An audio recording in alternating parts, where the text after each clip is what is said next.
उस लड़की को बड़ी हैरानी और आश्चर्य के मिले जुले असर से देख रहा था। वह ऐसा जिस्म था जिसकी मौजूदगी का वह कम से कम अपने कमरे में तो कभी उम्मीद नहीं कर सकता था। उसकी खूबसूरत आंखें हैरानी से फैल चुकी थी, जबकि वह इस तरह भारी भरकम जिस्म अचानक से उस नाजुक जिस्म के ऊपर गिरने पर शीतल ने अपने जिस्म की हड्डियों को टूटती हुई महसूस किया था। वह आंखों में आंसू लिए तकलीफ से निचला होंठ दांतों तले दबाकर बड़ी धीरज से सामने खड़े आदमी को देख रही थी। दिल सूखे पत्ते की तरह कांप रहा था। जो कुछ वह सोच कर आई थी वह किए बिना तो यहाँ से बिल्कुल जाने वाली नहीं थी। वह अजीब नज़रों से सुंदर को देख रही थी, जबकि सुंदर तो अब तक हैरानी से उस लड़की को अपने कमरे में देखकर विश्वास करने की कोशिश में पागल हो रहा था। वह सच में वहाँ पर मौजूद है। वह उसकी मौजूदगी पर खुद को यकीन नहीं दिला पा रहा था। होश की दुनिया में लौटते ही वह एक झटके से उसके पास आया और फिर सामने बैठी शीतल को दोनों बाजुओं से दबोचते हुए अपने सामने खड़ा किया। तुम इस वक्त यहाँ क्या कर रही हो? तुम्हारी हिम्मत कैसे हुई मेरे कमरे में आने की? वह उसकी खूबसूरत आंखों में आंखें डालकर बहुत ही गुस्से से बोला था, जबकि उसका अपना दिल उसकी आंखों में डूब रहा था। जबकि शीतल का नाजुक जिस्म धीरे धीरे कांप रहा था। वह उसके इस तरह बेड पर उसके ऊपर गिरने से बहुत डर चुकी थी। वह डर से कांपती हुई बोलने की कोशिश में और ज़्यादा डर रही थी, लेकिन शब्द मुंह में ही दम तोड़ चुके थे। चांदनी की रोशनी में उसका चेहरा और ज़्यादा निखर रहा था। रोई रोई सी खूबसूरत काली भूरी आंखें, गुलाबी होंठ उस वक्त कांप रहे थे। उस वक्त सुंदर को वह खूबसूरती की दुकान लग रही थी। उसके चेहरे पर फड़कते गुलाबी होंठ उसे और ज़्यादा खूबसूरत बना रहे थे। उसके नाजुक गुलाबी होंठ कुछ बोलने के लिए फड़फड़ा रहे थे, लेकिन वह कुछ भी कह नहीं पा रही थी। क्या हुआ? अब बोला नहीं जा रहा तुमसे? आखिर वह लड़की क्यों आई थी इस कमरे में? ये कहानी उस दिन शुरू हुई थी जब उसकी कज़न की शादी की रात थी। वह आंखों को इतना छोटा किए हुए यहाँ वहाँ देख रही थी। अपने ऊपर शॉल लपेटे वह धीरे धीरे कदमों से एक कमरे की तरफ बढ़ रही थी। आधी रात का टाइम था, जब वो लड़की जैसे कुछ जांच करना चाह रही हो। उस वक्त उसे कोई वहाँ देख तो नहीं रहा। उसका अंदाज़ा उस वक्त बहुत ही शक में पड़ा हुआ था। उसके कदम इस तरह धीरे थे कि उसके कदमों की चाप तक किसी को सुनाई नहीं दे रही थी। आज विपिन के हवेली में शादी थी, उसके चाचा की लड़की, और ये डेट कई दिनों पहले फिक्स हो जाने की वजह से उसने उसी दिन से आइडिया लगाया और उस आइडिया पर काम करने लगी। उसकी कजन वंदना थी, जो आज थोड़ी देर पहले उस हवेली से विदा होकर अपने ससुराल जा चुकी थी। जब तक तुम ये काम नहीं करोगी, सुंदर कभी भी तुम्हारा नहीं हो सकता। मैंने सुना है कि वो हमेशा हमेशा के लिए ये देश छोड़कर जाने वाला है।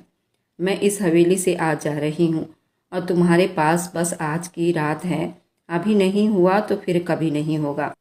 सुंदर के पाँव में जंजीर डाल दो। आज की रात भी गंवा दी तो वह तुम्हारे हाथ तक नहीं लगने वाला। उसके दिमाग पर वंदना के द्वारा कहे गए शब्द गूंज रहे थे और वह कई दिन पहले से ही अपने प्लान पर ही काम कर रही थी। उसने आज की रात का बेसब्री से इंतजार किया था और आज आखिरकार उसका ये काम पूरा होने की रात आ चुकी थी। इसी वजह से वह उस हवेली के लाडले लड़के सुंदर के कमरे में जा रही थी। वह बहुत ही ज़्यादा चुप्पी से, किसी को बताए बिना, किसी के नज़रों में आए बिना, शादी के हंगामे सारे हो चुके थे। वंदना विदा होकर अपने ससुराल जा चुकी थी, लेकिन सुंदर अभी तक घर वापस नहीं आया था। लेकिन शीतल अच्छे से जानती थी कि वह आज रात घर वापस जरूर आएगा। इसी वजह से तो उसके कमरे में जा रही थी ताकि अपना मकसद पूरा कर सके। वह जो उसके कमरे में गई तो जैसे ही उसने कमरे का दरवाज़ा खोला तो कमरे में मौजूद खूबसूरत आदमी, हैंडसम नौजवान की खुशबू ने उसके दिल दिमाग पर एक अजीब सा डर सवार कर दिया। वह उस खुशबू को महसूस करती यहाँ वहाँ देखने लगी, लेकिन उस वक्त कमरे का मालिक कमरे में नहीं था। उसने भगवान का बहुत धन्यवाद किया और कमरे की लाइट को बंद करते हुए वह सुंदर के बेड की तरफ बढ़ गई। वह कमरा बहुत ही ज़्यादा खूबसूरती से सजाया गया था। हर चीज़ ही बहुत कीमती थी और इसी से अमीरी का पता दे रही थी। शीतल बेड पर लेटते ही सुंदर के कंबल को खुद पर ओढ़ती उसकी खुशबू को महसूस करने लगी। उसका दिल जोर से धड़क रहा था। जो कुछ आज करने जा रही थी उसके बाद न जाने उसका अंजाम क्या होना था, लेकिन उसे आज हर हाल में ये करना ही था। अब उसे बस सुंदर के कमरे में आने का इंतजार था। रात के अब 4 बज चुके थे। जब वो अपने घर पहुंचा था। सब करीब 10 बजे फ्री हो चुके थे, अपने अपने घरों को वापस लौट रहे थे। लेकिन ऐसे में सुंदर रात के 3 बजे तक अपने दोस्तों के साथ पार्टी करने में बिजी था। अब ये पार्टी किस बात का था ये तो बस सुंदर ही जानता था, लेकिन आज उसके अंदाजे में एक अजीब सी चमक थी, जबकि चेहरे पर एक अजीब सा असर था। उसके खूबसूरत चेहरे को और ज़्यादा निखार रहा था। रात के 3 बज चुके थे जब उसने दोस्तों को बाय कहा और अपनी मर्दाना चाल चलता हुआ वह अपनी हवेली की तरफ बढ़ रहा था। उसके चेहरे पर खूबसूरत सी मुस्कुराहट थी, उसके होंठों से अलग होने का नाम ही नहीं ले रही थी। जब वो हवेली पहुंचा उस वक्त हर तरफ बिल्कुल सन्नाटा था। हवेली के सारे नौकर अपने कमरे में सो रहे थे। वो बिना आवाज़ किए सीधा अपने कमरे की तरफ चल दिया। कमरे में दाखिल होते ही उसने कमरे का दरवाज़ा लॉक किया। फिर धीरे से अपने कमरे में जाते अपने अलमारी से अपना कपड़ा लेता वह नहाने के लिए बाथरूम में चल दिया। जब 20 मिनट के बाद वह नहाकर एकदम निखरा निखरा सा वापस आया तो उसने तौलिए से अपने बाल रगड़े और वह अपने खूबसूरत काले घने बालों में धीरे धीरे कंघी कर रहा था। उसकी नीली आंखें उस वक्त चमक रही थी, आंखों में एक अलग से ही चमक थी। वह बहुत ही ज़्यादा खूबसूरत था। हाइट उसकी 6 फीट थी। बॉडी उसने बहुत ज़बरदस्त बनाई हुई थी जो पूरे इलाके में मशहूर थी। उसका घमंड उसे हर चीज़ से अलग बनाती थी। वह उस वक्त काफ़ी थका हुआ था, इसी वजह से वह धीरे धीरे अपनी बेड की तरफ बढ़ रहा था और फिर बेड के बीचों बीच जाकर लेट चुका था। कमरे की लाइट जलाने की हिम्मत ना पहले कभी उसने की थी और ना ही आज की। वह अभी बेड पर गिरा ही था कि अचानक से उसे किसी जिस्म की मौजूदगी का एहसास हुआ। वह हड़बड़ाता हुआ जल्दी से उठा। उसने हैरानी से लाइट ऑन करने की कोशिश की, लेकिन लाइट गई हुई थी, शायद जिसकी वजह से कमरे में रोशनी ना होने के बराबर ही थी। वह जल्दी से दरवाजे की तरफ बढ़ा। उसने पर्दों को पीछे करते हुए सामने मौजूद बेड पर नज़र दौड़ाई। चांदनी रात की रोशनी छन छन कर कमरे में आ रही थी, कमरे की खूबसूरती को अलग ही बढ़ा रही थी। वो बेड पर मौजूद उस लड़की को बड़ी हैरानी और आश्चर्य के मिले जुले असर से देख रहा। या फिर मुंह में दही जमा ली है तुमने? उसके खूबसूरती को देखते हुए पूछ रहा था। उसके बराबर चुप रहने पर सुंदर को और ज़्यादा बेचैनी हो रही थी। इसी वजह से उसे बोलने के लिए उसका रहा था। वह उसकी खूबसूरत आवाज़ को सुनना चाहता था। जब तुम मेरे कमरे में आने की हिम्मत कर सकती हो तो फिर यहाँ आने की वजह भी तो बताना ज़रूरी है। अभी और इसी वक्त मुझे बताओ कि तुम यहाँ मेरे कमरे में मेरे बिस्तर पर दुबक कर क्या कर रही थी? उसे बराबर चुप देखकर वह खुद ही गुस्से में हुआ था। शीतल को हिलाते हुए गुस्से से पूछ रहा था। जब कुछ देर तक शीतल कुछ न बोल पाई तो सुंदर की आंखों में गुस्से के साथ साथ अजीब सी चमक उभरने लगी थी। बोलो, क्या कर रही थी तुम यहाँ? वह एक बार फिर से चिल्लाया तो शीतल ने जल्दी से अपना मुंह खोला था। वह लाइट बंद होने की वजह से मैं गलती से आपके कमरे में आ गई थी। उस वक्त शीतल के मुंह में जो भी आया था उसने कह दिया, जबकि उसकी उस मासूमियत पर सुंदर की आंखों में अजीब सोच और जांच एक तरफ रखते हुए उसके होंठों पर मुस्कुराहट बिखर गई। रात के 3 बजे तुम गलती से मेरे कमरे में आ गई। चलो मान लिया कि तुम गलती से मेरे कमरे में आ गई, लेकिन क्या कमरे में आने के बाद तुम्हें इस कमरे में मौजूद खुशबू से इस बात का एहसास नहीं हो सका ये किस आदमी का कमरा है? ये तुम्हारा कमरा नहीं है। सिर्फ इतना ही नहीं बल्कि तुम मेरे कंबल में गलती से सो भी गई थी। सुंदर ने अब उसके ऐसे कारनामे पर ताली बजाकर थोड़ा गुस्से में बोला। शीतल को अपना जिस्म जमीन पर गिरता हुआ महसूस हो रहा था। उसकी खूबसूरत काली आंखों में गरम गरम आंसू बहना शुरू हो चुका था और उसके गरम रुई जैसे गुलाबी गालों पर सफ़ेद चेहरे को भिगोता गया। जबकि सुंदर उसकी आंखों से गिरती उस खूबसूरत पानी को देखते कुछ पल बिल्कुल चुप हो गया, क्योंकि वह तो रोते हुए और ज़्यादा खूबसूरत लग रही थी। सुंदर उसके नैन नक्श में खोए रहने के बाद वह फिर से बोला, साफ कहो ना शीतल कि तुम मेरी मंगेतर होने की वजह से तुम मेरे प्यार के लिए बेचैन हो रही हो। मुझ जैसे खूबसूरत नौजवान मर्द को देखते ही तुम अपने इस जवानी को कंट्रोल नहीं कर पा रही हो। मेरे प्यार की इच्छा तुम्हें इस कमरे तक खींच लाई है। इस बिस्तर पर तुम बस अपनी इच्छा पूरी करने के लिए आई हो। साफ कहो ना मंगेतर को, अब तुम अपने सपने में पति बनते देखना चाहती हो, पति का प्यार चाहती हो। बराबर ऐसे शब्दों से उसे शर्मिंदा कर रहा था। शीतल के लिए वहाँ रुकना और ज़्यादा मुहाल हो चुका था। वो भूल चुकी थी कि सुंदर के कमरे में खुद आई थी तो ये सब तो होना ही था। अपने मकसद में कामयाबी के लिए उस कमरे में मौजूद थी तो ये सब बर्दाश्त करना मुश्किल क्यों लग रहा था? क्यों ये दिल धोखा कर रहा था? वह आदमी जिसे वह सच्चे दिल से अपना पति मान चुकी थी, वह आदमी उसके लिए दिल में किस तरह गलत सोच पाल रहा था। वह और ज़्यादा अपनी बेइज्जती बर्दाश्त नहीं कर सकी थी। इसी वजह से वह दरवाजे की तरफ बढ़ी। भाड़ में गया मकसद, भाड़ में गई उसके सारे आइडिया। उस वक्त यहाँ से सुंदर की नज़रों से वह दूर भागना चाहती थी। सुंदर ने उसका बाजू पहले ही छोड़ दिया था, इसी वजह से वह आसानी से उस कमरे से जा सकती थी। लेकिन इससे पहले वह दरवाज़ा खोलती, सुंदर ने बाजू से पकड़ते हुए उसे अपने पास किया। उसकी गर्म सांसें शीतल का चेहरा झुलसा रही थी। मैं जानता हूँ तुम मुझे चाहती हो, इसी वजह से तुम आज यहाँ इस कमरे में रात के इस पहर मेरे बिस्तर पर मौजूद हो। उसके कान में हल्की सी बात करता शीतल के पैरों तले से ज़मीन खिसका चुका था। मैं जानता हूँ तुम जुबान से कभी स्वीकार नहीं करोगी, लेकिन जाने मन मैं तुम्हारी इच्छा को अपने सर आँखों पर करता हूँ और आज तुम्हें तुम्हारे पति की हैसियत से तुम्हारा अधिकार देने को तैयार भी हूँ। वह बहुत ही आस की अंदाज में बोला कि शीतल की आत्मा निकलने को तैयार था। शीतल ने डर से थर-थर कांपते उस हैंडसम 6 फुट नौजवान आदमी को देखा जो उसके किस्मत को कौन सा रंग दे रहा था। शीतल की खूबसूरत आंखें फिर से आंसुओं में बहने लगी थी। उसने धीरे से छुड़वाने की कोशिश की, खुद को छुड़ा सके। नहीं नहीं, मैं ऐसा कुछ भी नहीं चाहती और ना ही मैं इस वजह से आपके कमरे में आई थी। मैंने पहले भी बताया कि मैं अंधेरे की वजह से गलती से आपके कमरे में आ गई हूँ। मुझे यहाँ से जाने दीजिए, मुझे छोड़ दीजिए, प्लीज़ प्लीज़। वह अब कांपते हुए शब्दों में रोती, खुद को छुड़ाने की नाकाम कोशिश करने लगी। लेकिन उसका ये मना करना सुंदर के घमंड को ठेस पहुंचा रहा था। भला उस जैसे खूबसूरत जवां मर्द को कोई लड़की कैसे मना कर सकती थी। अब मामला सुंदर के घमंड पर आ गई थी, इसलिए उसने शीतल को अपने सामने किया। कहा, क्या कहा तुमने? तुम मेरी मोहब्बत हासिल करने नहीं आई थी? सुंदर की आंखों में एक अलग ही आग दिखाई दे रही थी, जिसे शीतल की रीढ़ की हड्डी में सनसनाहट पैदा कर रही थी। इससे पहले कि वह दोबारा मना करती, सुंदर ने उसे अपने बाहों में जकड़ लिया था। अब कुछ नहीं हो सकता, क्योंकि शीतल ने खुद शेर के मान में हाथ डाल दिया था। वह खुद उस सुंदर नाम के बला के जंगल में फंस चुकी थी। अब तो कोई चाह कर भी उस मासूम को उससे नहीं बचा सकता था। उसकी खूबसूरती सुंदर को अपनी तरफ खींच रही थी। सुंदर उसकी खुली जुल्फों में उठती भीनी भीनी खुशबू को अपनी सांसों में बसाता उसे देखते हुए कहने लगा, आज हम दोनों के बीच की सारी दूरियां मिटा दूंगा। उसके सामने जो लड़की थी वह उसकी मंगेतर थी। अभी उसकी शादी नहीं हुई थी, लेकिन वह तो उसका होने वाला पति था। उसकी वजह से वह अपना संबंध आगे बढ़ाने का सोच रही थी, क्योंकि वह अच्छे से जानती थी यही एक तरीका था जल्द से जल्द शादी करवाने का। वह अपने इस काम से थोड़ी तसल्ली में हुई थी। सुबह की रोशनी पर्दों को चीरती हुई कमरे में दाखिल हुई तो कमरे में उजाला आने पर इस बात का एहसास हुआ। काफ़ी सुबह हो चुकी थी। अगर इस वक्त उसे इस कमरे में किसी ने देख लिया तो ये सोच आते ही वह और ज़्यादा परेशान हो गई थी।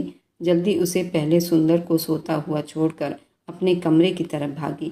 अपने कमरे में आते ही उसने कमरे का दरवाज़ा लॉक किया और बेड पर औंधे मुँह लेट गई और अपने बीते हुए कल की बातें याद करने लगी। ये आप क्या कह रहे हैं पापा? मैं उस लड़की से शादी कैसे कर सकता हूँ? सुंदर आंगन में खड़ा बहुत ही गुस्से से दहाड़ रहा था। क्या मतलब आपकी बातों का? सुंदर क्यों नहीं कर सकते शादी? मेरे दोस्त की बेटी से। वह हमारे पड़ोस में रहती है और सबसे बड़ी बात आपकी मंगेतर है।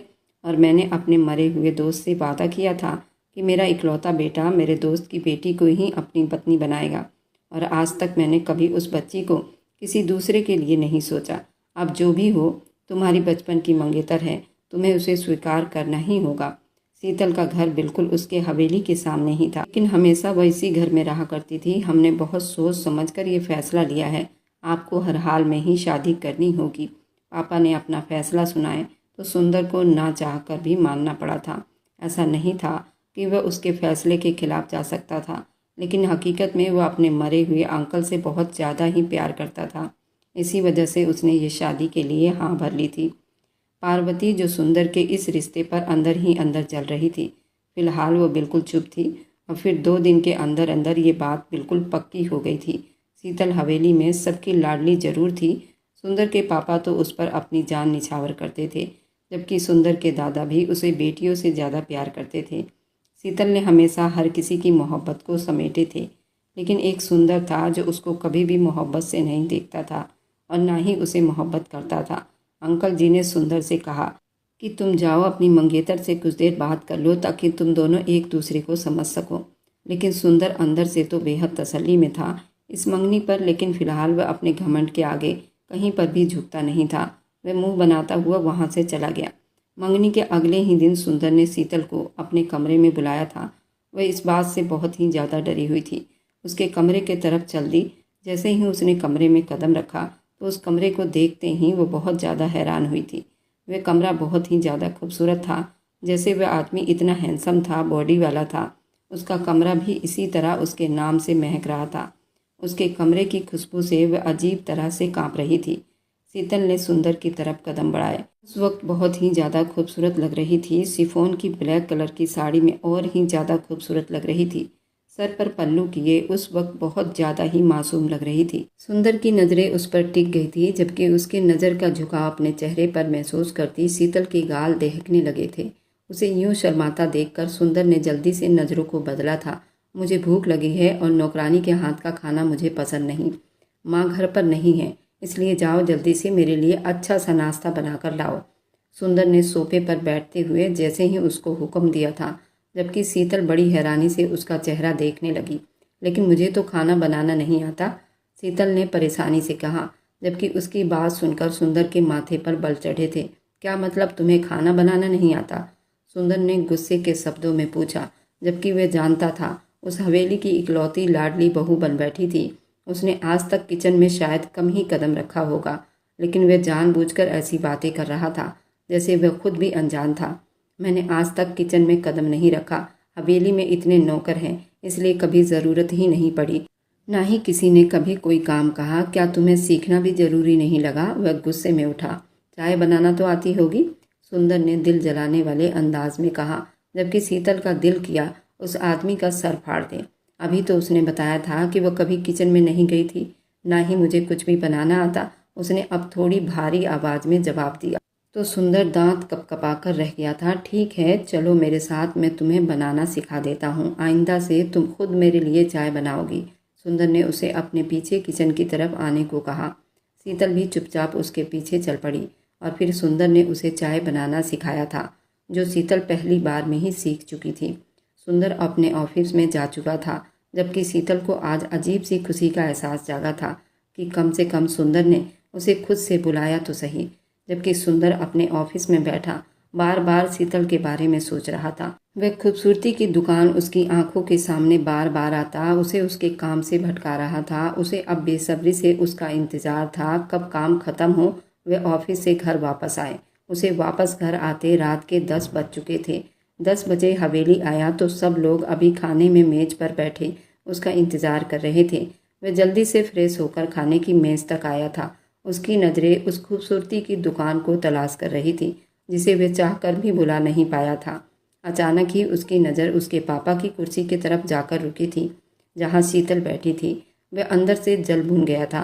अब तो वह उसकी मंगेतर थी, उसके साथ उसकी कुर्सी पर बैठ सकती थी, लेकिन भला ये कहाँ मुमकिन था कि दिल की इच्छा पूरी हो जाती और वह दिन भर उसके तड़प का मारा किसी कीमत पर उसे ना कहता। वह उसके सामने उसके साथ वाली कुर्सी पर बैठे।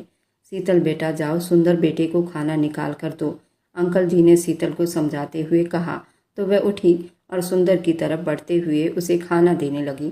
अरे क्या ज़रूरत है शीतल बेटा, इतने नौकर मौजूद हैं, तुम्हें ये सब करने की ज़रूरत नहीं। सुंदर की माँ ने सबको दिखाने के लिए थोड़ा अपने शब्दों में मिठास लाई थी, जबकि अंदर से वह भी गुस्से से फटने को तैयार बैठी थी। ये उसी का काम है। जब पता है कि सुंदर से तुम्हारी शादी होने वाली है, दोनों को साथ टाइम बिताने दो ताकि एक दूसरे को समझ सके, अंकल जी ने समझाते हुए कहा, जबकि सुंदर अब गुस्से में चुपचाप बैठा था।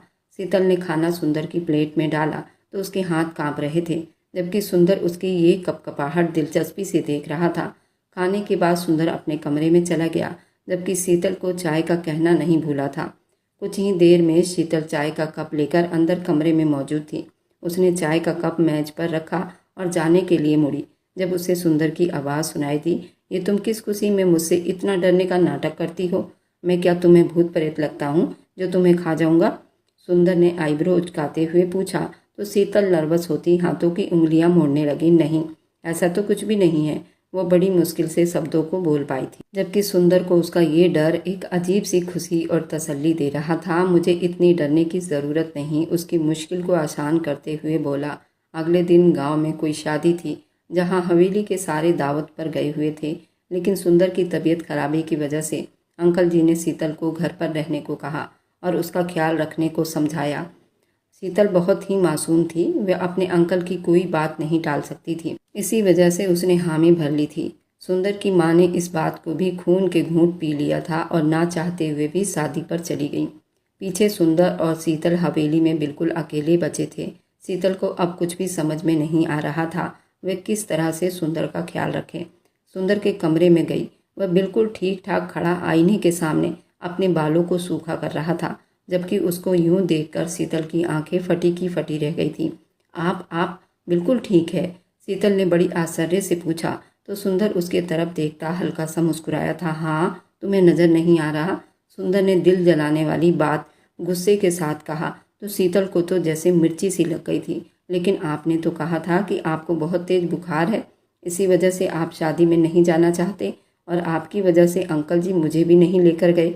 वह पहले काफ़ी गुस्से से और उदास होकर बोली तो सुंदर ने हैरानी से उसे देखा। भला गांव की छोटी मोटी शादी पर जाने का किसको इतना दुख होता है जितना इस लड़की को हो रहा था।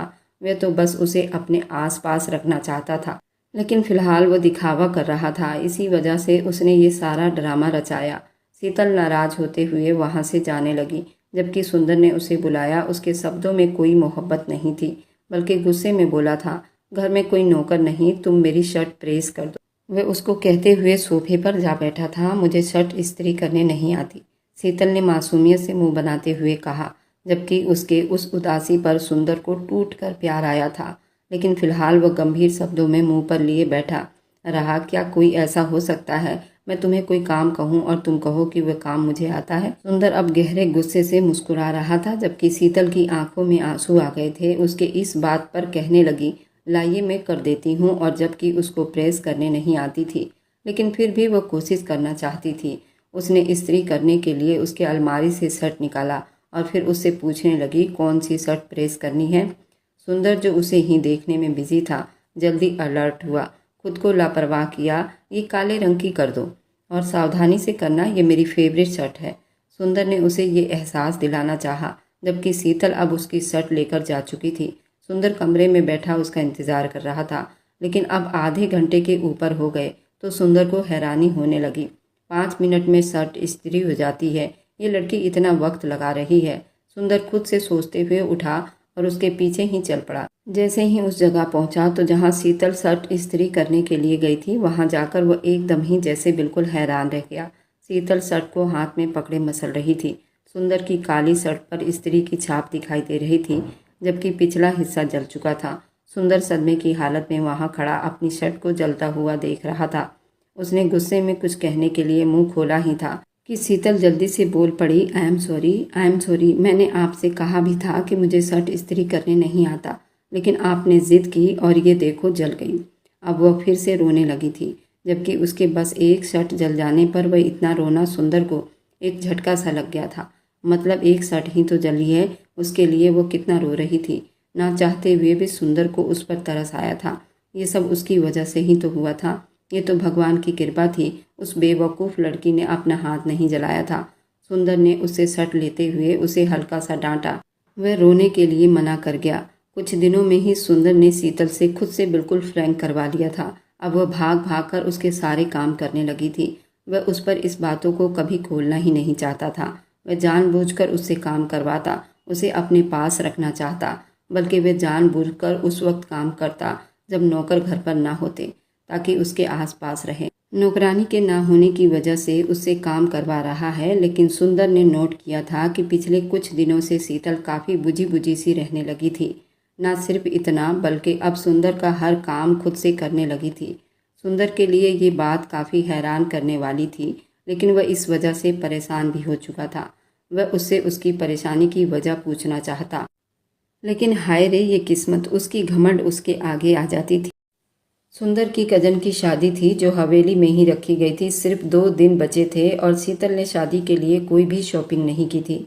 सुंदर के पिता सुंदर को गुस्से से समझा रहे थे कि वह शीतल को साथ लेकर जाए और उसे शॉपिंग करवा कर लाए। जबकि सुंदर ने बड़े ही समझदारी से हाँ कर दी थी। जबकि शीतल सुंदर से अब डरते होने के साथ साथ नाराज भी रहने लगी थी, क्योंकि सुंदर के बारे में जो बात उसे पता चली थी वह किसी तरह उसे बर्दाश्त नहीं कर पा रही थी। अगले दिन अंकल जी ने दोनों को शॉपिंग पर भेज दिया, लेकिन शीतल ने सुंदर से कोई बात न की।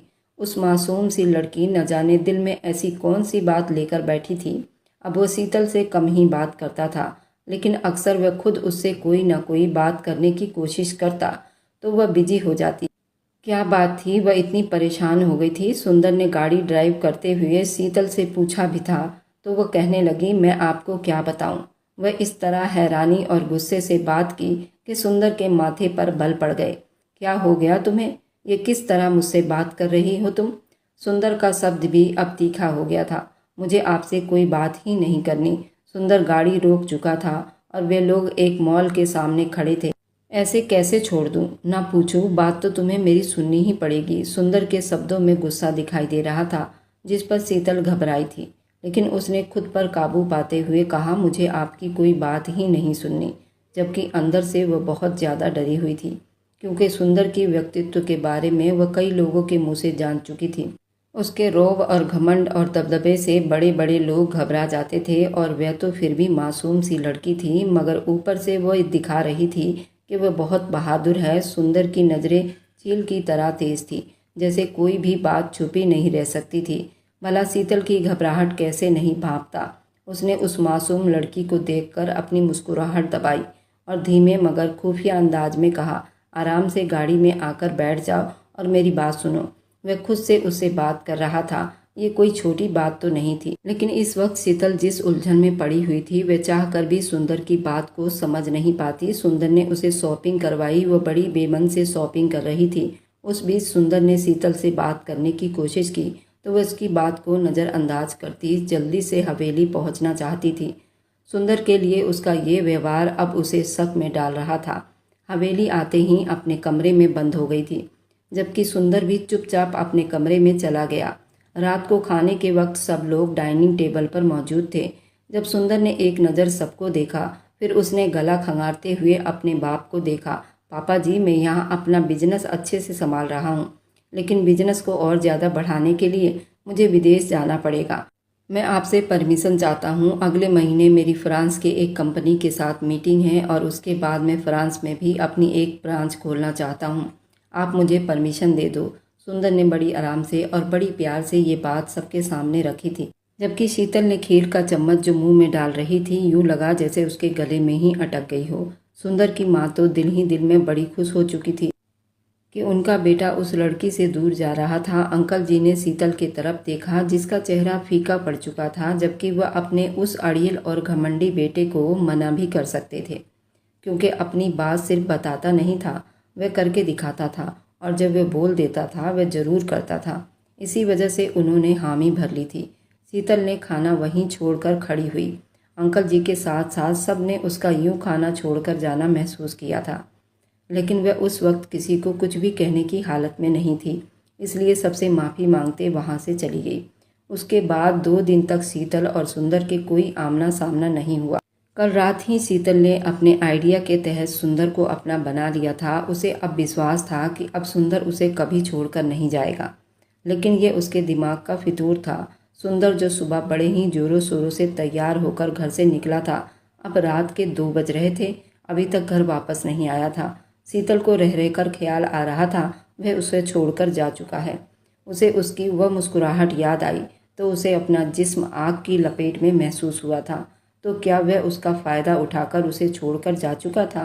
ये सोच आते ही वह फूट फूट कर रोने लगी थी, और फिर वह रोते रोते न जाने कब नींद की लपेट में आ गई थी। उसकी आंख अलार्म की आवाज़ से खुली थी। उसने मंदी मंदी आंखें खोलकर अलार्म बंद करने की कोशिश की और अलार्म को बंद भी कर दिया था। अलार्म की आवाज़ से उसकी नींद भग से गायब हो गई थी। बेड के साइड टेबल पर बल्ब ऑन करके वह कंबल से निकली और बेकाबू ही उसे बहुत ज़्यादा ही सर्दी का एहसास हुआ। ठंड का महीना चल रहा था, जिसकी वजह से मौसम में बहुत ज़्यादा ठंडाई आ गई थी। उसने कंबल दूर फेंका और खुद उठने की कोशिश की। रो रो कर उसकी आंखें भी दुखने लगी थी। वह जैसे ही खड़ी हुई तो उसे और ज़्यादा ठंड का एहसास हुआ। उसने खुद पर एक नज़र डाली तो उसे अपने जिस्म पर शॉल की कमी महसूस हुई। कल रात का एक एक मंजर उसकी आंखों के सामने घूमने लगा। उसे अपने ही जिस्म से नफरत सी महसूस होने लगी। उसने अपनी ओढ़ी हुई साल ढूंढने की कोशिश की।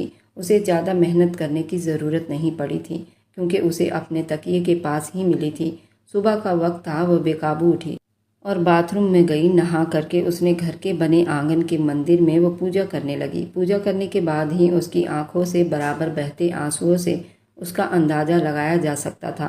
जो ही उसने प्रार्थना के लिए हाथ उठाए, आंखों से उमड़ता आंसू उसके आंखों से सिमट कर उसके गालों और उसके होंठों को बहुत भिगो रहे थे कि शादी से पहले ही वो क्या करके बैठी थी। जिस आदमी से उसे बचपन से मोहब्बत थी, वही आदमी उसको बेमोल करके जा चुका था। कितनी बड़ी गलती कर गई थी। उसने तो ये सब अपने होने वाले नंद के कहने पर किया था। अगर वह ये सब करेगी तो उसकी शादी जल्दी हो जाएगी और फिर उसका सुंदर उसे छोड़कर कभी नहीं जाएगा।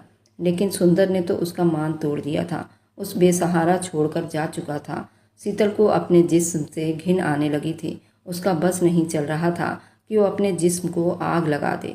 उस दिन को बीते हुए मंजर उसे याद आ रहे थे, लेकिन वह घर वापस नहीं आया। अंकल जी ने शीतल की उदासी महसूस की तो उसको समझाने लगे कि वह पहले भी अक्सर यूं ही दोस्तों के साथ कहीं न कहीं घूमने चला जाता था। तुम जानती हो, उसकी आदत यूं ही है, बिना बताए चले जाना। तुम फिक्र मत करो, वह जल्दी ही वापस आ जाएगा। अंकल जी ने उसे बहुत तसल्ली देते हुए कहा, लेकिन वे जानती थी वह उसे छोड़कर जा चुका है। अब वो कभी वापस नहीं आएगा। वो पूरे घर में टूटी टूटी सी फिर रही थी। घर के काम काज न उसने पहले कभी किए थे और ना ही अब कर रही थी। वह फिर भी सुंदर के मौजूदगी में उसके काम काज करने लगी थी, लेकिन अब फिर से वह सब कुछ छोड़ चुकी थी। विकास और राम खिलावन ने जब पार्वती से पूछने की कोशिश की कि सुंदर कहाँ है, तो उन्होंने ना में सिर हिलाया और कहा कि मुझे इसकी कोई खबर नहीं। और ये उनके लिए कोई खास बात नहीं थी, क्योंकि वह पहले भी ऐसे ही बिना बताए कई कई दिन हवेली से गायब रहता था। हाँ, लेकिन ये था कि वह उन्हें खबर करके बता दिया करता था कि वह कहाँ जा रहा है। लेकिन इस बार उसने किसी को भी कुछ भी बताना जरूरी नहीं समझा। शीतल पिछले कई दिनों से बहुत दुखी दुखी फिर रही थी। वह खुद ही नहीं समझ पा रही थी आखिर सुंदर उसे अकेला छोड़कर कहाँ जा सकता है। क्या उस रात की वजह से वह उसे ऐसे ही छोड़कर चला गया है? वक्त का काम है गुजर जाना, और वह धीरे धीरे गुजरता ही जा रहा था। अब 1 महीने होने को आए थे। शुरू में तो सबको लगा सुंदर कहीं गया हुआ है, जरूर बात करेगा। फिर कुछ दिन बीत जाने के बाद सबको परेशानी हुई। जब कोई खबर न हुई, वह उससे पहले भी कई महीने गायब हो जाता था। फिर वापस आता और कहता कि पहाड़ों में प्रकृति के सुकून के लिए गया था, किसी से बात नहीं करना चाहता था। उसके इस आदत की वजह से सबको भी आदत हो चुकी थी। वो महीने से ऊपर कहीं रुकता भी तो नहीं था। अब जब महीने से ऊपर का टाइम हो गया तो सबको परेशानी ने घेर लिया था। अब उसे तलाश करने लगे, लेकिन किसी को पता चला था, और सबसे ज़्यादा शीतल परेशान थी, जो उसके प्यार की निशानी को अपने कोख में लिए पाल रही थी। अब शीतल को अपनी हालत बुरी होती महसूस हो रही थी।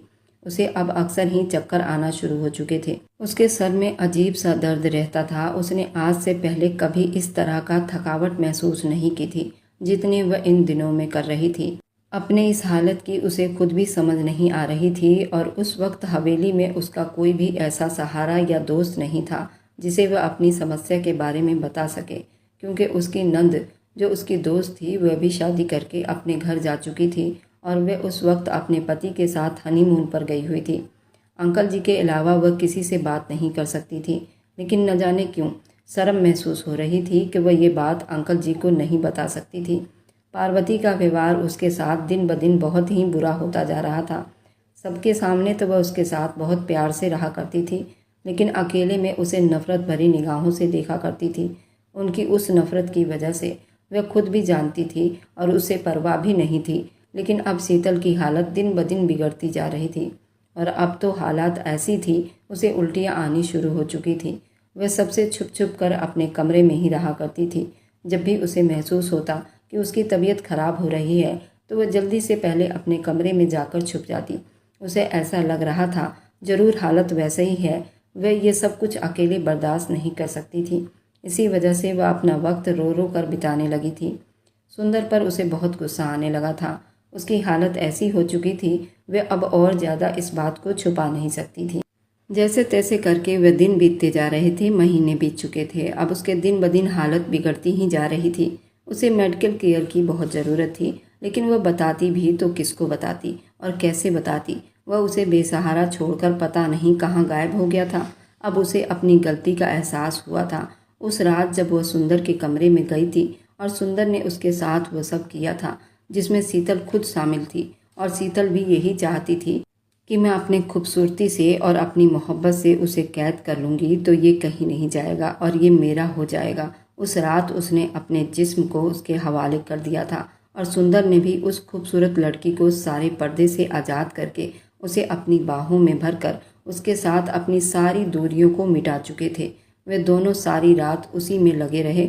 सुंदर भी पूरी रात उसको सोने न दिया था। शीतल भी अपने आप को उसे सौंप चुकी थी। वह सारी रात उसके बारे में सोचती थी। उस रात के बाद उन लोगों ने कई बार एक दूसरे के साथ शारीरिक संबंध बनाए थे।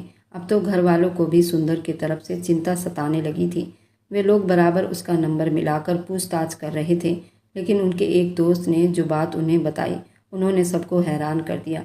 उसके दोस्त ने बताया कि शायद वो फ्रांस जा चुके हैं, क्योंकि वह जब आखिरी बार मिला था तो वह फ्रांस जाने की बात ही कर रहा था, क्योंकि यहाँ सब उसको वहाँ जाने से मना कर रहे थे। जबकि ये खबर सुनकर जहाँ सुंदर की माँ बहुत खुश हुई थी, वहीं शीतल को लगा पूरा आसमान उसके सर पर आकर गिरा हो। उसके पैरों तले से ज़मीन निकली थी और वह चीख मारकर ज़मीन पर रो पड़ी थी। वह विश्वास ही नहीं कर पा रही थी कि सुंदर उसे छोड़कर जा चुका है। बस एक रात की वजह से ये खबर सुनते ही उसका सर घूमा था और वह सुन्न होकर ज़मीन पर गिर गई थी और वहीं आंगन के फर्श पर जाकर सर लगा। और उसके यूं अचानक बेहोश हो जाने पर अब सभी बुरी तरह से परेशान थे। अंकल जी जल्दी उसे डॉक्टर के पास ले गए थे। कुछ ही देर में वे लोग डॉक्टर के पास पहुंच चुके थे। ये उनकी फैमिली डॉक्टर थी जिसने शीतल का चेकअप किया था, लेकिन चेकअप करने के बाद जो बात उन्हें पता चली, इस बात में हवेली वालों पर जैसे आसमान गिरा दिया था, क्योंकि राकेश और राम खिलावन भी उस वक्त वहाँ पर मौजूद थे। डॉक्टर के मुंह से निकलने वाले शब्द सुनकर सब लोग अपनी अपनी जगह से उठ खड़े हुए। उन्हें हैरानी से सामने बेहोश पड़ी लड़की को देखा, जबकि राम खिलावन का हाथ सीधा दिल पर गया था। वे उस बात पर विश्वास नहीं कर पा रहे थे कि उनकी मासूम सी दिखने वाली शीतल ऐसा भी कुछ कर सकती है। जबकि पार्वती होश में आते ही चीखना चिल्लाना शुरू कर चुकी थी। उन्होंने उस पर बहुत ही गंदा इल्ज़ाम लगाया, उसे बहुत बुरा भला कहा, बदनाम किया। नौकरों की मौजूदगी में राकेश ने पार्वती की जुबान को काबू करने की कोशिश की, लेकिन उस वक्त आपे से बाहर हो चुकी थी। जो भी था वह उनके बेटे की मंगेतर थी। ऐसा कैसे हो सकता था? वह किसी और के बच्चे की माँ बन जाती, क्योंकि उनका बेटा तो 4 महीने से घर पर ही नहीं था। ऐसे कैसे मुमकिन था? सब लोग शीतल के होश में आने का इंतजार कर रहे थे। करीबन 5 घंटे के बाद शीतल होश में आई थी। उसने अपना सर चकराते हुए पाया। जैसे ही उसने अपनी आंखें खोली तो अपने आसपास इतना भीड़ देखा। हवेली वालों को अपने पास देखकर उसे किसी अनहोनी का एहसास हुआ। उसने उठने की बहुत कोशिश की, लेकिन एक बार फिर से सर चकरा गया, जिसकी वजह से उसका सर खुद ब खुद बेड पर मौजूद तकिए पर जा गिरा था।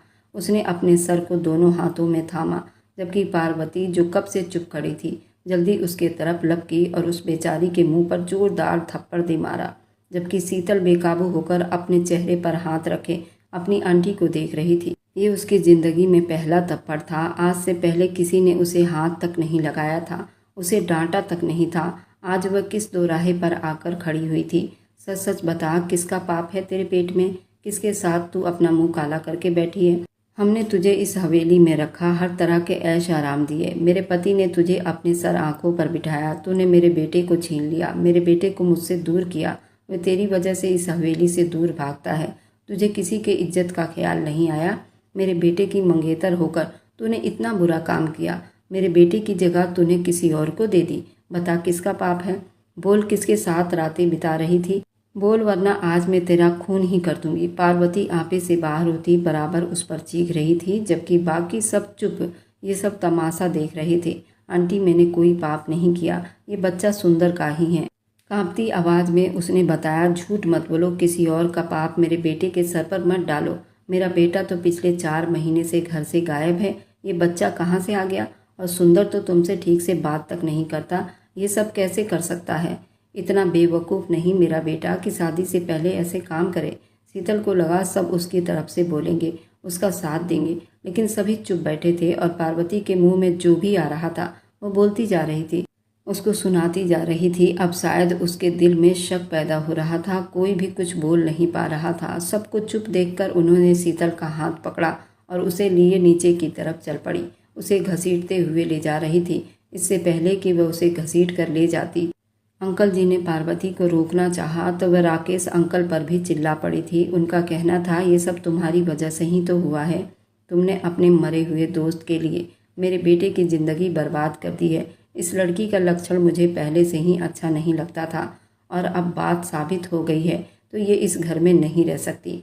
आपने हमेशा हर फैसला मेरी मर्जी के खिलाफ लिया है। मेरे इकलौते बेटे की मंगनी इस लड़की से करवा दी, लेकिन अब नहीं।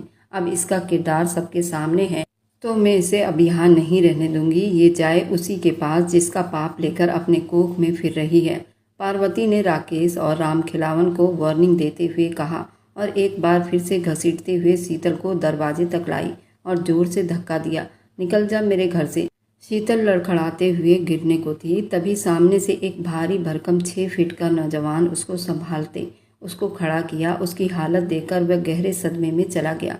फटे हुए होंठ, उजड़े बाल, उसके हालत पर तरस आ रही थी। सुंदर की आंखें पल भर में आग उबलने को थी। उसने आश्चर्य से अपने घर वालों को देखा था जो उसके ना रहने पर उसके साथ क्या कुछ कर रहे थे, जबकि शीतल अपनी जगह सुन खड़ी थी। भला वह उस खुशबू को कैसे न पहचानती।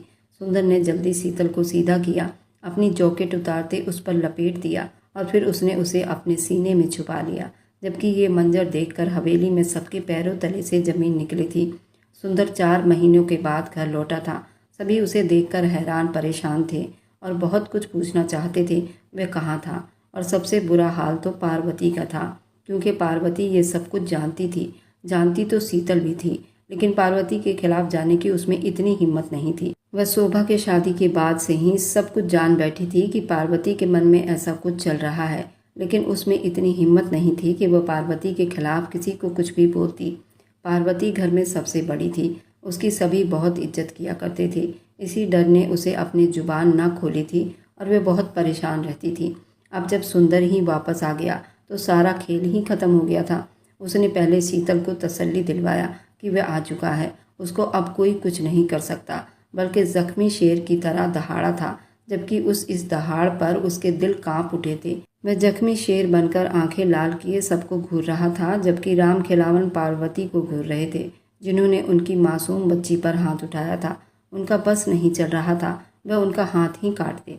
शीतल तो उसके सीने में छुपी हुई थी। सबके सामने उसने ये स्वीकार कर लिया कि मेरी होने वाली पत्नी है और मैं बहुत जल्द इससे शादी करने वाला हूँ, और जो ये बच्चा है वह भी मेरा है। इस बात पर सबको जोरदार झटका लगा था। लेकिन तुम जानते भी हो इस लड़की ने क्या किया है। पार्वती ने अभी उसकी बात नहीं सुनी। उसने अपने मुंह से स्वीकार कर लिया है, ये बच्चा मेरा है। पार्वती जोर से चिल्लाती हुई कहने लगी, इस लड़की का कैरेक्टर ठीक नहीं लगता मुझे। ये प्रेग्नेंट है, सब जानता हूँ, और बहुत अच्छे तरीके से जानता हूँ कि यहाँ पर कौन क्या कर रहा है। सुंदर भी गुस्से से बोला, अच्छा अगर तुम सब जानते हो तो क्या ये जानते हो जिस लड़की को तुम इतने अधिकार से अपने सीने में छुपाए खड़े हो वह अपने जिस्म में किसी और का पाप लेकर बैठी है। ये बात सुनकर सुंदर ने बड़ी हैरानी से अपनी माँ को देखा। इस बात को वह कितनी बार दोहरा चुका था, लेकिन पार्वती का शब्द वहीं अटका हुआ था। जबकि ये सब देखते हुए पार्वती, राकेश समेत सभी हैरान रह गए थे। इतनी बड़ी बात पता चलने के बावजूद वह कैसे उसे अपने बाहों में लेकर खड़ा था। तुम बहरे हो गए हो या इस लड़की ने आते ही तुम पर जादू कर दिया है? तुमने सुना नहीं कि मैंने क्या कहा? ये किसी का गंदा खून अपने जिस्म में लिए फिर रही है, जबकि अपने औलाद के सामने वह इस तरह खुलेआम किसी और का गंदा खून कह रही थी।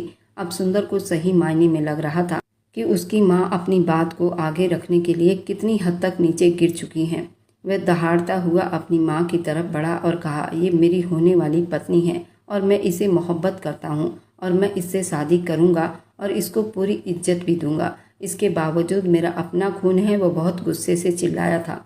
सबकी नज़रें आश्चर्य से उसकी तरफ उठी, जबकि शीतल ने जोर से आंखें मीची। सामने खड़े राजकुमार को देखा था, जो उस वक्त बिल्कुल आग बना उसे फटने को तैयार था। मेरी इज्जत पर हाथ डालने वालों का मैं हाथ काट देता हूँ। वह अपने दादा की तरफ देखता बहुत तेज में दहाड़ा तो वहाँ मौजूद सब लोग हैरान रह गए।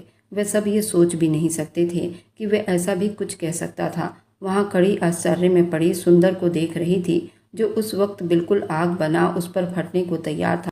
मेरी इज्जत पर हाथ डालने वाले का मैं हाथ काट देता हूँ। जबकि सुंदर ने एक बार फिर उसे अपनी बाहों में भर लिया, पूरे अधिकार से सबके सामने, जबकि वहाँ मौजूद हर आदमी चुप खड़ा तमाशा देख रहा था।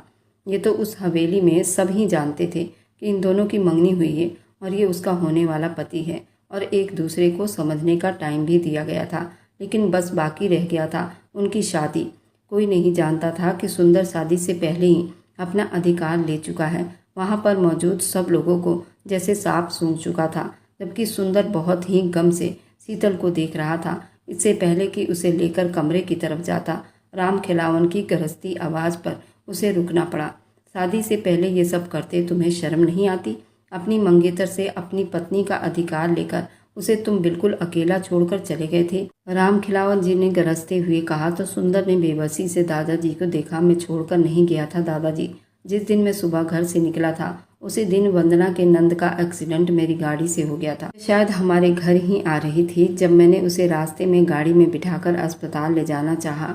मैं खुद ऐसी जगह पहुंच गया था जो मैं सोच भी नहीं सकता था। मैंने आपसे कहा था कि मुझे फ्रांस जाना है और मैं अब फ्रांस पहुंच चुका था। और ये सब एक चाल थी जिसमें मेरी माँ पार्वती भी मिली हुई थी, और शायद ये बात शीतल भी जानती थी। इसलिए वो बिल्कुल चुप हो गई थी, ना ही किसी से बोलती थी और ना ही मेरे करीब आती थी, क्योंकि माँ ने उसे धमकी दी थी वह मेरे करीब आएगी तो उसे सुंदर कभी नहीं मिल पाएगा। और माँ ने अपने आइडिया पर काम करना शुरू कर दिया। वंदना की नंद अलका ने मुझे कई बार प्रपोज किया था और मैंने उसका प्रपोजल एक्सेप्ट नहीं किया। मुझे उस लड़की का एटीट्यूड बिल्कुल पसंद नहीं था। वह लड़की बहुत ही खुले मिजाज की लड़की थी। उसने अब तक कई बॉयफ्रेंड बदल चुके थे। उसका दावा था कि अब वो मुझसे शादी करना चाहती है क्योंकि मैं उसे बहुत पसंद आया था। उसने ये बात वंदना से भी बताई थी। वंदना को भी उसकी नंद बिल्कुल भी अच्छी नहीं लगी थी। वंदना ने मेरे कान में ये बात डाली, पर पूरे घर में एक मेरी माँ थी जो शीतल को पसंद नहीं करती थी, और अलका ने मेरी माँ के साथ ये प्लान बनाया था कि वो मुझे फ्रांस लेकर जाए और मुझसे शादी कर लेगी। उसने मुझे वहाँ 4 महीने कैद रखा। हर रोज़ कहती रही कि मुझसे शादी कर लो, लेकिन मेरा हर दिन का एक ही जवाब होता कि मेरी होने वाली पत्नी शीतल होगी और कोई नहीं। चाहे मैं मर भी जाऊँ तो मेरी लाश से शादी कर सकती हो, लेकिन मेरी आत्मा में सिर्फ मेरी शीतल होगी। जब माँ को ये बात पता चली कि मैं किसी कीमत पर भी अलका से शादी नहीं कर रहा, और यहाँ पर भी ये सब हो चुका था, सबको पता चल चुका था शीतल प्रेग्नेंट हो गई है, तब माँ ने और अलका ने दोनों ने शीतल को रास्ते से हटाने का प्लान बनाया। तभी वंदना ने मेरी बहुत मदद की और मुझे वहाँ फ्रांस से बचाया, मुझे पास बुलाया, और मैं आज तुम सब लोगों के सामने खड़ा हूँ। और माँ सब कुछ जानते हुए भी बिल्कुल चुप थी, क्योंकि सब कुछ मेरी माँ के कहने पर ही तो हो रहा था, और शीतल को भी माँ ने धमकी दिया था। इसलिए शीतल हमेशा परेशान रहती थी, जबकि पार्वती भी अब बिल्कुल शर्मिंदा सर झुकाए खड़ी थी। इससे पहले कि सुंदर शीतल को लेकर जाता, पार्वती ने बड़ी प्यार से शीतल से माफ़ी मांगी, और उन्होंने सुंदर से वादा किया था कि वह शीतल को अपनी बहू स्वीकार करती हैं और उसका पूरा ख्याल रखेंगी। बस मैं उनसे दूर ना जाऊं। राकेश और राम खिलावन उसे बहुत विनती की थी, और फिर जब शीतल से पूछा गया तो वह खुद भी इस हवेली से दूर नहीं जाना चाहती थी। इसी वजह से सब लोगों की रजामंदी पर सुंदर ने हवेली में ही रहने की हामी भर ली। सुंदर शीतल को लिए अपने कमरे में चला आया और फिर कुछ वक्त के लिए उससे रिलैक्स करता रहा, और फिर उसने शीतल को एक और हकीकत बताई, जिसे सुनकर शीतल एक बार फिर से हैरान रह गई थी। सुंदर बोला तो वह आंखें फैलाए उसे सुन रही थी। उस रात तुम खुद मेरे कमरे में नहीं आई थी, बल्कि मैंने ही वंदना को कहा था कि मैं तुम्हारे दिमाग में ये सारी बातें डालूं। मेरे ही कहने पर मेरी कजन ने तुम्हें ये सलाह दी थी। मैं खुद से कभी तुमसे अपने दिल की बात न कर पाता, लेकिन तुमसे दूर भी नहीं जाना चाहता था, और ये भी नहीं चाहता था कि तुम्हें खुद अपने पास बुलाऊं। और मैं तुम्हें चाहता भी था और अपनी घमंड भी रखना चाहता। इसी वजह से मैंने ही उस रात तुम्हें अपने कमरे में बुलाया था, और तुम मुझे खोने के डर से भागती चली आई थी। जबकि शीतल को इस घमंडी इंसान पर अब बहुत ज़्यादा गुस्सा आया था। वह जो उस रात मेरे साथ वह सब किया था। शीतल ने गुस्से से पूछा, वह तो तुम्हारे पाँव में बेड़ियाँ पहनाने के लिए किया था ना? सुंदर ने शरारत से कहा। तो शीतल गहरा सांस भरकर रह गई, क्योंकि वे जानती थी सुंदर को अपनी घमंड सबसे ज़्यादा प्यारी थी, शायद मुझसे भी ज़्यादा प्यारी थी। वह इस बात पर खुश थी। उसे उसकी बचपन की मोहब्बत मिल चुकी थी। उसे भला और क्या चाहिए था। जब मैं अलका के कैद में था तो दिन रात सिर्फ तुम्हारा नाम लेता था और वे जल भुनकर राख हो जाती थी। मैं दिन रात यही सोचता था, मैंने तुम्हारे साथ अच्छा नहीं किया। अपनी घमंड की वजह से मैंने तुमसे अपने मोहब्बत का इजहार न किया। बस चाहता था तुम खुद मुझसे मोहब्बत का इजहार करो। मैं तुम्हारे सामने दीवार नहीं बनना चाहता था। लेकिन जब दिन ब दिन अलका अपनी गुस्से की आग मुझे दिखाने लगी तो मुझे लगा तुम्हारे साथ जो नाइंसाफ़ी की मैंने, उसकी सज़ा मुझे मिल रही है। और फिर बस कुछ दिनों में ही पार्वती अपना व्यवहार भी ठीक कर चुकी थी, जबकि शीतल के साथ सभी बेहद प्यार मोहब्बत से रहने लगे थे। सारे घमंड को और गलतफहमियों को मिटा चुके थे। खुशियों के साथ हवेली में अपना रिश्ता फिर से बना लिया था। और फिर आखिरकार वह दिन भी आया जब इन दोनों की शादी हुई। शादी के 5 महीने के बाद शीतल ने एक प्यारे से बेटे को जन्म दिया था। घर में बहुत ज़्यादा खुशियाँ थी, सभी बहुत खुश थे। जब अलका को सुंदर नहीं मिला तो वह आपे से बाहर हो गई। उसका ब्रेन शॉर्ट हो गया और वह अपना दिमागी संतुलन खो बैठी थी। उसे पागल खाने में भर्ती करवाया गया। वह डॉक्टर नर्स सबको ही सुंदर कहती। अलका के माता पिता का कहना है कि सुंदर एक बार उससे शादी कर ले, चाहे बाद में डिवोर्स दे दे। शायद उसकी दिमागी संतुलन ठीक हो जाए और वह पहले जैसे नॉर्मल हो जाए। मगर घर पर इस बात के लिए कोई भी राजी नहीं। अब आप लोग बताइए मुझे क्या करना चाहिए। मैं एक इंसान हूँ, अगर मेरे शादी करने से वह ठीक होती है तो क्या मुझे उससे शादी कर लेना चाहिए या नहीं। अगर आज की कहानी आपको अच्छी लगी है तो आगे की और आने वाली सारी दिलचस्प रोमांटिक कहानियों के लिए मेरे चैनल को लाइक और सब्सक्राइब करते जाएं।